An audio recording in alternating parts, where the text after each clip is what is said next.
In many parts of the world, Mitsubishi is known for building fun, sporty, and even quirky cars. Perhaps the term sport has become lost in translation here in the US. This 2013 Outlander Sport is a good indication of that. Refreshed this year, does the company's bestseller have what it takes to bear that shiny sport badge on the back? Let's find out.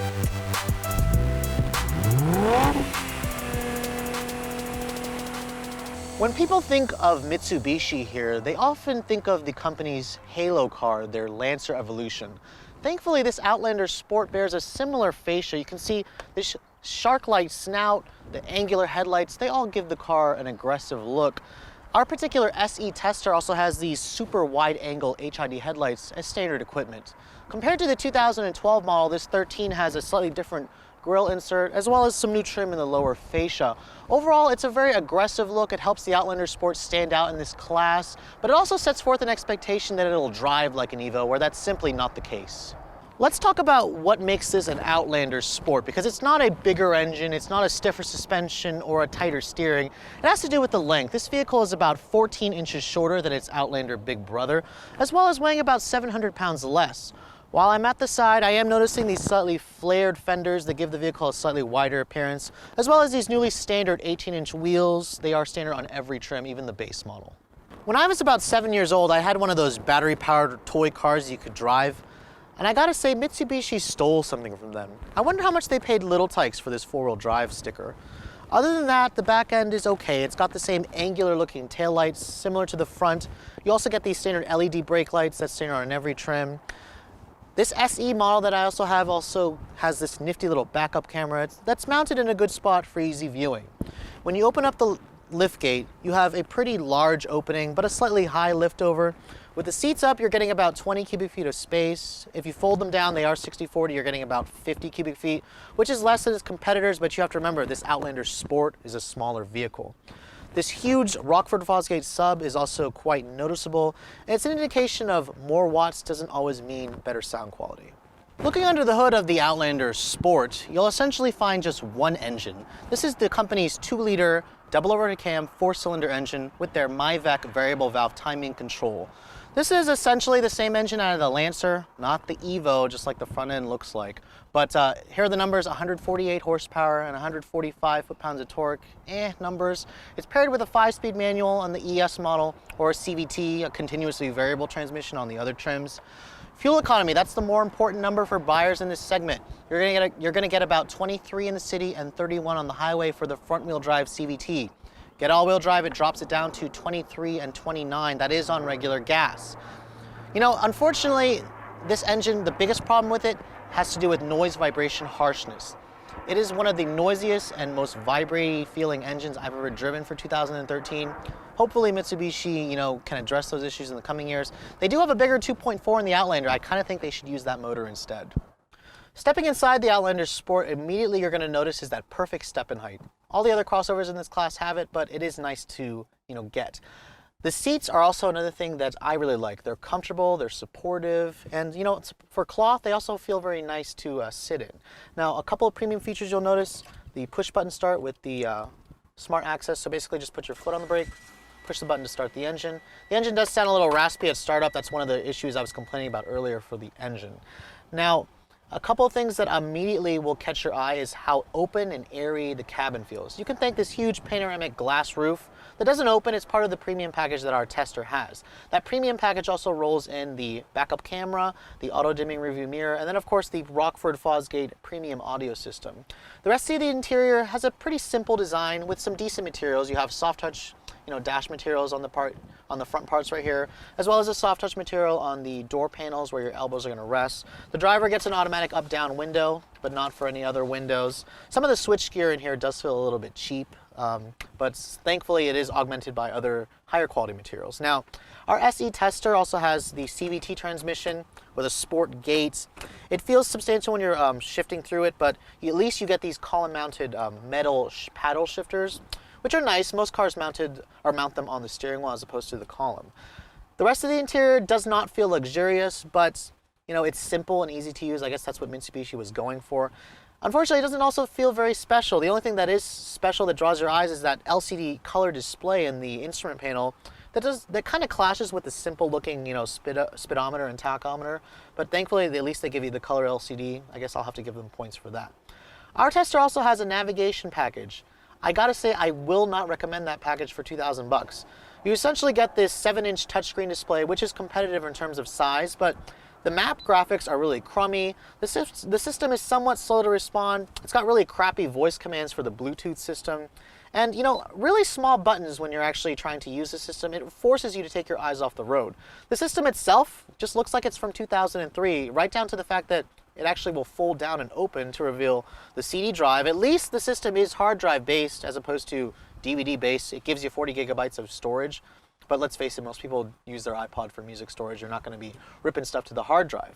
Our particular tester is also the all-wheel drive model. That's Mitsubishi's all-wheel control. They have to make it complicated and call it control. You essentially get this little switch back here at the bottom, right below the shifter, that can cycle between 4-wheel drive automatic and 4-wheel drive lock or 2-wheel drive. Remember, this is a front-wheel drive vehicle when it's in 2-wheel drive mode. Now, sharing the same 105-inch wheelbase as the Outlander, that does afford some pretty decent room back here. I'm only 5'7", but I gotta tell you, there is really good foot space underneath the front seats, even though the legroom doesn't really look that much. The seat bench itself actually has pretty good thigh support and feels comfortable in general. You do get a nice fold-down armrest here with cup holders, as well as a pass-through for longer items in the cargo area. What is missing are no vents back here, but you do get one map pocket. And then, of course, that panoramic sunroof really helps to, give that open and airy feel of the cabin. One downside that I am noticing from the front, the materials back here are hard plastic. They aren't the same, soft touch materials from the front seats. Let's face it, compact crossover SUVs like this aren't really designed to, appeal to driving enthusiasts. They're designed for, the kind of shopper that just needs something a little bit more practical, comfortable riding, and sits a little bit higher up than the sedan that they're replacing. So when you look at it that way, Mitsubishi's Outlander Sport does make sense. Now, CVT transmissions are not the choice for enthusiasts, let's face it, but there are a plethora of CVTs on the market, and some of them are good and some of them are bad. This one kind of falls in the middle. Unfortunately, it's paired to an engine that just isn't up to the task of moving around this 3,200 pound vehicle. At 148 horsepower, it is lacking in the power department compared to the rest of its competitors. What are the competitors, you say? Well, the Outlander Sport is smaller than a CR-V or Escape by about 10 inches. It competes mainly with the odd-looking Nissan Juke and the expensive Mini Countryman. Those are the two main competitors for the Outlander Sport. And when you compare it to those two, this is probably the best looking, at least for my taste. It's also the least fun to drive. Now, I kind of think Mitsubishi should have gone with a turbocharged route here, especially since the Juke, its main competitor, has a turbocharged engine. And to me, that vehicle is really what drives like an Evo in the way that the engine performs, the way that there's a 6-speed available, or the CVT has a sport mode in general. Another problem with the Outlander Sport is the handling. Now, it's 14 inches shorter and 700 pounds lighter than the regular Outlander, but for some reason, this vehicle feels kind of big. It feels rather cumbersome. The steering has an artificial heaviness to it that just doesn't feel very, confidence-inspiring. And it has a lot of body lean. The suspension is pretty soft. It kind of just moans every time you, ask the wheel to change directions. And, it just doesn't deserve to be called a sport to me. I feel like they should have just called this car the Outlander Mini or something. It's definitely not a sport, especially since the handling of this vehicle wasn't tuned for it. I think Mitsubishi should really stiffen the suspension, tune the steering to, provide a little bit better feel, and then really just put the 2.4 liter four-cylinder that they have. That really should be the standard engine in this car, not the 2 liter. And it shocks me that, for 2013, they updated this car and they didn't include that, that 2.4 that's available on the regular Outlander. Everything else about the vehicle is pretty good. The seats are comfortable, like I said before. The visibility is great. You have a really nice commanding view of the road. You have, you can see easily over the hood. The back window isn't cluttered. And of course, this panoramic roof really makes the cabin feel nice and open and airy. So that's definitely a plus for you drivers that don't like a claustrophobic feeling cabin.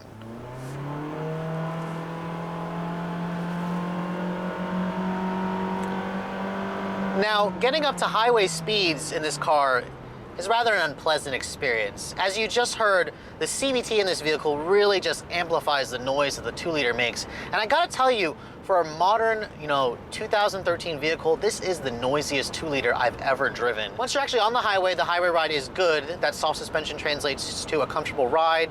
There is a little bit more wind noise than I'd like and a little bit of road noise, but mostly what you hear is just the wind noise. The engine noise is actually pretty subdued once you're on the highway, once you're just cruising. The CVT kind of revs at 2,100 RPM at 70 miles per hour. So it's a nice quiet transmission. It's good for fuel economy, which by the way, it is rated at 24, 29. So it's about average numbers for the class. Honestly, if you get a bigger crossover SUV like a CRV, you'll get a little bit more in terms of gas mileage or even an Escape, yet you'll have a bigger vehicle. Now I have the all-wheel drive model, and most of the times I just left it in 2-wheel drive simply because this car doesn't have enough power to actually overwhelm the front tires anyways.